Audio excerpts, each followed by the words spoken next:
അവിടെ എല്ലാരും യാ നഫ്സി, എന്റെ ശരീരമേ, എന്റെ ശരീരം. ഈ സമയത്ത് എല്ലാരെയും മുമ്പ് യാ ഉമ്മത്തി, എന്റെ ഉമ്മത്തി എന്ന് വിളിക്കുന്ന ഒരൊറ്റ പ്രവാചകൻ, അതെ അത് മുഹമ്മദ് മുസ്തഫ. ആ പ്രവാചകനെ കുറിച്ച് ശ്രീനാരായണ ഗുരു പറഞ്ഞില്ലേ, പുരുഷാകൃതി പൂണ്ട ദൈവമേ, നരദിവ്യാകൃതി പൂണ്ട ധർമ്മമേ, പരമേശ പവിത്ര പുത്രനെ, കാരുണ്യവാൻ മണിമുത്തുരക്ഷമേ. റസൂലുള്ളാഹിനെ ദൈവമാക്കിട്ടാ പറഞ്ഞ ശ്രീനാരായണ. ഹബീബായ റസൂലുള്ളാഹി സ്വല്ലല്ലാഹു അലൈഹി വസല്ലം ഈ കാലത്തിന്, ഈ ലോകത്തിന്, ലോകത്തിന്റെയും ഈ ലോകം മാത്രമല്ല, പരിശുദ്ധ ഖുർആൻ പറയുന്നു വമാ അർസൽനാക ഇല്ലാ റഹ്മതൽ ലിൽ ആലമീൻ. എന്താ പരിശുദ്ധ ഖുർആൻ പറയുന്നത്? ഈ ലോകത്തെ മാത്രമല്ലടോ, സർവ്വലോകത്തേക്ക് അനുഗ്രഹമായിട്ടാണ് അല്ലാഹുവിന്റെ റസൂലിനെ അല്ലാഹു ഭൂമി ലോകത്തേക്ക് അയച്ചത്. ഞാൻ മറിക്ക് ബാലം പറയുന്നു, എന്താ പറയുന്നത്? खुदा से कम है और सबसे याद दो अहलम के अहल हमारा मोहम्मद. എന്താ പറയുന്നത്? खुदा से कम है और सबसे, അല്ലാഹുവിന്റെ പ്രവാചകൻ അല്ലാഹുവിനേക്കാൾ കുറഞ്ഞ വ്യക്തിയാ. പക്ഷേ അഖിലം ഹമാരാ മുഹമ്മദ്, അത് ഈ ലോകത്തെ ഉന്നതനാൾ, ലോകത്തിന്റെ നേതാവ് മുഹമ്മദ് മുസ്തഫ, കാരുണ്യത്തിന്റെ പ്രവാചകൻ മുഹമ്മദ് മുസ്തഫ, കരുണയുടെ പ്രവാചകൻ മുഹമ്മദ് മുസ്തഫ, ലോകത്തിന്റെ നായകൻ മുഹമ്മദ് മുസ്തഫ.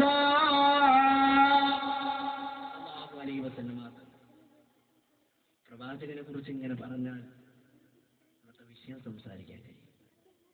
ഒരു ദിവസം കൊണ്ട് പറഞ്ഞു തീരോ? ഇല്ല. 2 ദിവസം കൊണ്ട് പറഞ്ഞു തീരോ? ഇല്ല. 3 ദിവസം കൊണ്ട് പറഞ്ഞു തീരോ? ഇല്ല. ദിവസങ്ങളോളം അല്ലാഹുവിന്റെ റസൂലിനെ കുറിച്ച് പറഞ്ഞാലും പറഞ്ഞു തീരില്ല. ഏതൊരു വിഷയം എടുത്താലും പഠിപ്പിച്ചു തന്നത് ലോകത്തിന്റെ നേതാവാ. ഏതൊരു വിഷയം എടുത്താലും അത് ലോകത്തിന്റെ നേതാവ് മുഹമ്മദ് മുസ്തഫ തങ്ങൾ പഠിപ്പിച്ചു തന്നിട്ടുണ്ട്. അപ്പൊ നമുക്ക് നമ്മുടെ വിഷയത്തിലേക്ക് കടക്കാം. വിഷയം മനുഷ്യ നീ നരകത്തിന്റെ വിറകുകൊള്ളി.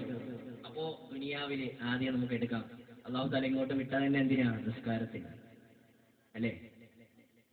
ദുനിയാവിലേക്ക് മനുഷ്യനെയും ജിന്നിനെയും അല്ലാഹു സൃഷ്ടിച്ചത് നിസ്കാരത്തിന് വേണ്ടി. ഇത് പറയുമ്പോഴാണ് പറയുന്നത് ഉസ്താദേ അത് മാത്രം വെള്ളിക്കളയും, നിസ്കാരം മാത്രം വെള്ളിക്കളയും. നിങ്ങൾക്കറിയുമോ സ്വർഗത്തിന്റെ നേതാവ്, പെണ്ണുങ്ങളുടെ നേതാവ് ഫാത്തിമത്തു സുഹറ റളിയല്ലാഹു അൻഹ. എന്താ ഫാത്തിമ ഉമ്മയുടെ പേരാ? ഉമ്മയുടെ പേര് മറക്കാന്നില്ലേ? ഫാത്തിമത്തു സുഹറ റളിയല്ലാഹു അൻഹ. പറയൂ ഉച്ചത്തില്, എന്തൊരു എന്നാട്ടിൽ ഫാത്തിമത്തു സുഹറ, അങ്ങനെ പറയും. ഫാത്തിമത്തു സുഹറ റളിയല്ലാഹു അൻഹയുടെ കല്യാണം കഴിഞ്ഞു. ആദ്യ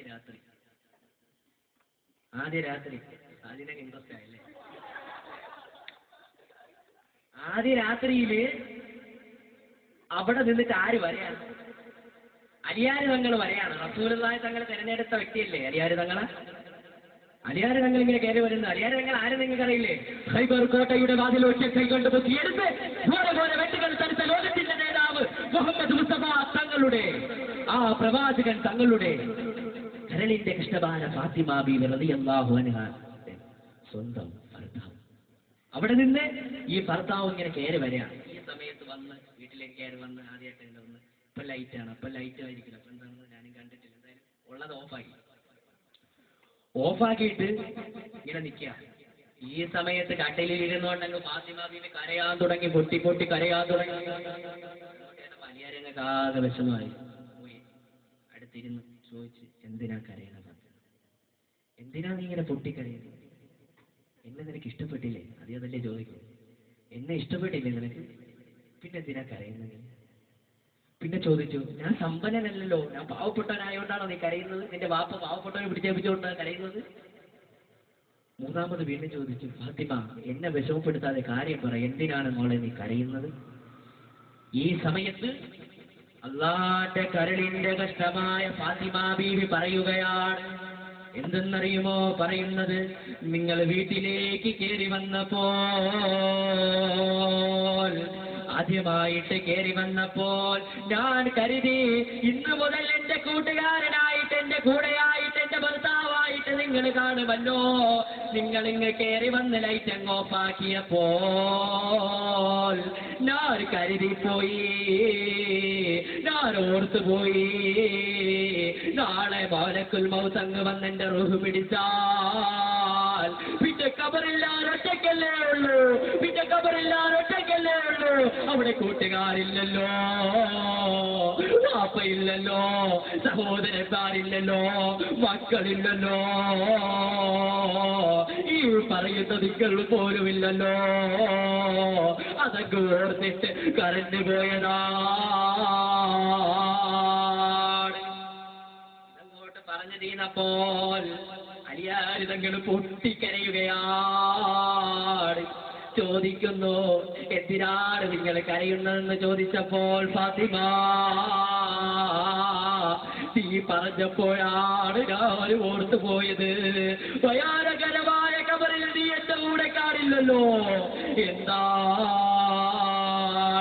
ആദ്യ രാത്രിയില് ദുനിയാവിലെ ഈ കാലഘട്ടത്തിൽ 21ാം നൂറ്റാണ്ടില് മ്യൂസിക്കിന്റെ പാട്ടുകൾ ഇട്ടിട്ട് ആദ്യ രാത്രിയെ ഘോഷിക്കുന്ന സഹോദരികളെ, സഹോദരന്മാരെ, എന്താണോ ആ കഴിഞ്ഞ കാലത്തില് നമ്മളെ പോലെ ഒരു മൂക്കുള്ള, രണ്ട് കണ്ണുള്ള, രണ്ട് ചെവിയുള്ള അവരൊക്കെയുണ്ടല്ലോ. അല്ലാഹുവിനെ കുറിച്ച് ഓർത്തുകൊണ്ട്, ഖബറിനെ കുറിച്ച് ഓർത്തുകൊണ്ട്, നരകത്തെ കുറിച്ച് ഓർത്തുകൊണ്ട് പൊട്ടിക്കരഞ്ഞു പോയി. അവരെന്താ ചെയ്തത്? അവിടെ നിന്ന് കരഞ്ഞിട്ട് രണ്ടുപേരും ഒരുമിച്ച് തീരുമാനിക്കുന്നു, നമുക്കൊന്ന് വളൂ ചെയ്യാം, അല്ലാഹുവിന് വേണ്ടി നിസ്കരിക്കാം. പാതിരാത്രിയുടെ സമയത്ത് വളൂ ചെയ്തുകൊണ്ട് കണ്ണ് തന്ന, മൂക്ക് തന്ന, ചെവി തന്ന, ശരീരത്തിന്റെ അവയവങ്ങൾ തന്ന അല്ലാഹുവിന് വേണ്ടി സുജൂദ് ചെയ്തു പോയി. രാവിലെ ഇവിടെ പാലേരും നോക്കിയപ്പോ ഇവിടെ ആളെ കാണാനില്ല. ഇന്ന് രാത്രി കല്യാണം കഴിഞ്ഞിട്ട് രണ്ടുപേരും കാണാം.